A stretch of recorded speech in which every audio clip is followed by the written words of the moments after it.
What if you could build multiple features for your SaaS simultaneously and organize and merge features automatically and have your development process run itself, even without needing a code editor? Today, I'll show you my Claude Code magic system that lets AI manage your entire development workflow from idea to deployed features and being able to work on multiple features at the same time. If you're tired of working on one feature at a time or want to automate your entire dev workflow, this video is for you. All right, so let me go ahead and demo the workflow so you can see how it works. It all starts in GitHub, and I've got a test Next.js app here. It's nothing but a bare bones app that we can use to test, and then we can create different issues. And issues are just a way to track bugs and different features you want to add to your app. And by the way, if you want to know more about GitHub, I have a video on my channel that shows the 17 essential Git commands every vibe coder needs. But GitHub is the beginning of this workflow. We've got our app stored here, and then we can define our features and bugs that we have in our app. And then we can use the tool to automatically create the environment and to start working on these different issues. So in this issue number 1 here, we're basically turning that brand new Next.js app into a SaaS app by updating the landing page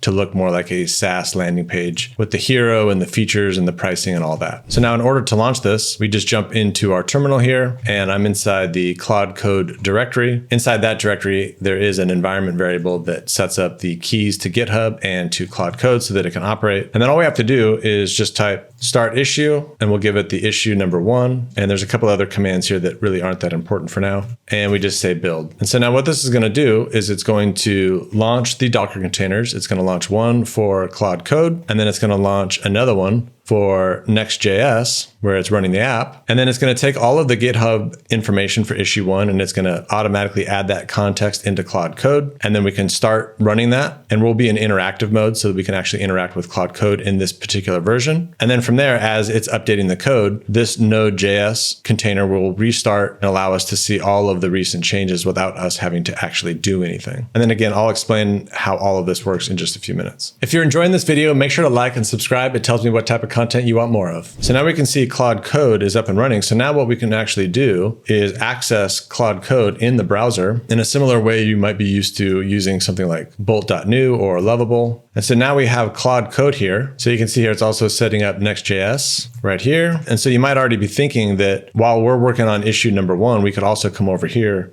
and start up another issue 2, and we could work on 2 separate issues simultaneously. And it would have 2 different Claude Code sessions open. And then if I come over to localhost 3001, might take just a second here. Still doing the initial boot up. It should be ready now. So if I do a refresh, now we have our Next.js site. And one thing that you'll notice here is that it automatically uses the issue number for the port so that you can run multiple instances all at the same time. So when we start up issue number 2, it's going to be 3002. And in a few minutes, I'll show you some advancements I want to do to this interface as well. And so then if we come back to Claude Code here, that's running in our browser, one of the things that you're going to notice is that when it loaded, it has all of this information already pre-baked into the context of Claude Code. So Claude Code already knows how to access the Next.js server, what port it's on, some initial information about how to actually run things and debug things, what the development setup actually is and how it's working, and then also the issue details. So we were able to use the Claude Code start session hook to preload all of this context of the issue here. So here you can see the issue details, the state of it, who authored it, and any comments. And then down here, right at the end here, it just says ready to work.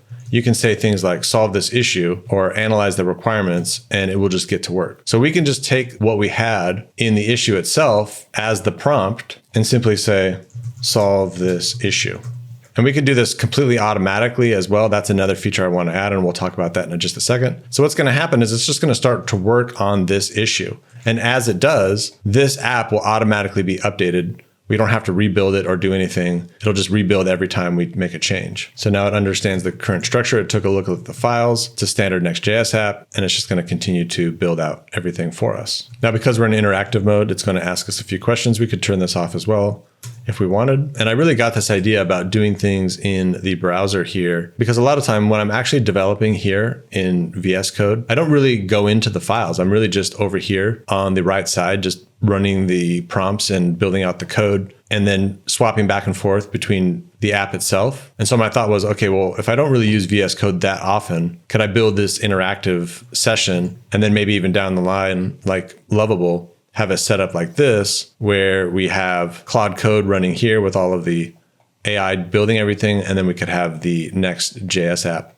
just to the right. So it's continuing to build everything out. It wants to do a quick check on the code. We'll go ahead and say yes. And one thing I'll show you here in this fully automated version that I want to make is a non-interactive mode that you can put Claude Code into where it doesn't ask you any of those questions. And it doesn't even open up a interface like this. It's pretty cool. So we'll go ahead and let it build the application just to make sure everything works. We don't actually have to run it here, but we can allow it just to test it and see if there's any errors. And it wants to do a quick check and look at the app over in the other browser, but we can just come over here and we can see it's already reloaded and has everything built out and looks great, actually. Looks cool. So obviously if there was anything that you wanted to change, you could obviously do so. Otherwise you could jump back here, and I'm going to use a dictation tool called Whisperflow just to put in a final prompt here. I think everything looks good on the new SaaS landing page. Can you go ahead and add and commit everything into this branch and then send a pull request back to GitHub using the GitHub MCP? So basically I'm just saying, hey, take all the code that you've updated in this session here, add it back to GitHub, and then make a pull request back into GitHub so that we can merge that back into the code that is already here. And again, if you're interested in learning more about Git, check out my YouTube page where I've got a full video on everything related to Git to get you started. And what's nice about this as well is it's automatically adding a Git commit message for us. And you can see here it's working on feature/issue 1 related to the issue that we had here in GitHub just to keep things nice and organized. Go ahead and use Git to push the new commit and make a new pull request to the main branch.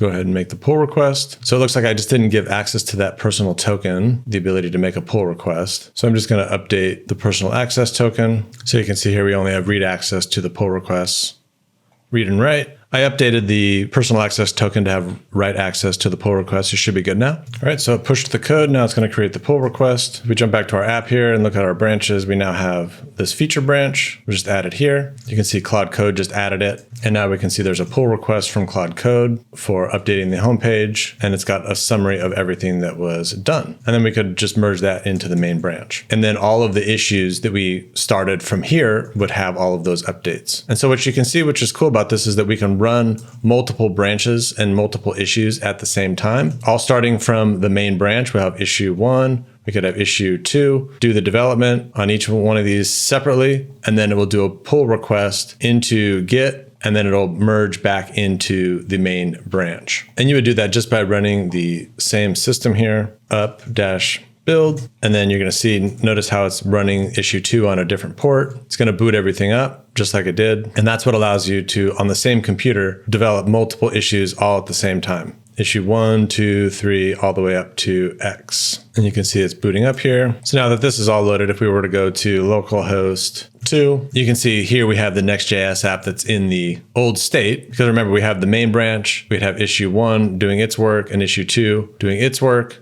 They're going to do that. And then finally, with those pull requests that we showed you in issue 1, they'll finally merge back together. But that gives you an idea how you would run these in parallel. All right, so now let me cover a bit about my future vision for this tool. And I would love your feedback as well in the comments below on what you think would be cool. But what I showed you today was the interactive mode. And where I really want to take this is, first and foremost, we will preload it with all of the popular MCPs and all of the specific agents that we need for Next.js development. So there's lots of different types of projects that Claude Code could help, but I want to focus on Next.js because the more focused we are on this tool, instead of it becoming a generic tool, the better it will work. And then I also want to disable a lot of the confirmations that happen every time you start up a new session of Claude Code. And that'll just make some of the less risky items that we know we're going to need to do just faster so we don't have to approve everything. And then the final piece that I want to do is, and I mentioned it earlier in the video, which is to put the 2 sessions, Claude Code and Next.js, on the same page so that you don't have to toggle back and forth like we were doing right here. So imagine Claude Code being right here on the left-hand side, and then having the Next.js app like you see now just over here, which will look a lot like when you're using Lovable or Bolt.new. Now, the other thing I want to do is build out a fully automated version of this. And this isn't for like just starting out where you are starting your startup and you're just starting to build the initial features. This would really be more like a slightly more mature tool that you would use once your site has been developed and you're starting to have lots of different bugs coming in from people, lots of different features all happening at the same time. So imagine just coming into GitHub and working with your team. You have a project management meeting or a sprint planning, whatever, and you guys build out a bunch of different issues. And then simply by using the status of the issue itself, using GitHub Actions, we can set it up so as soon as you move the issue to a specific status, we can automatically trigger a cloud platform to deploy a server with the Docker container. We can load up the issue, everything, set up Claude Code just like we did in a completely non-interactive mode, and then have Claude Code do all of the work. And then when it's done, it can set up a simple deployment where we can test the issue, and then it can write back everything that's happening inside of the comments. And then you could really just work on an issue or 20 issues at a time, completely automated.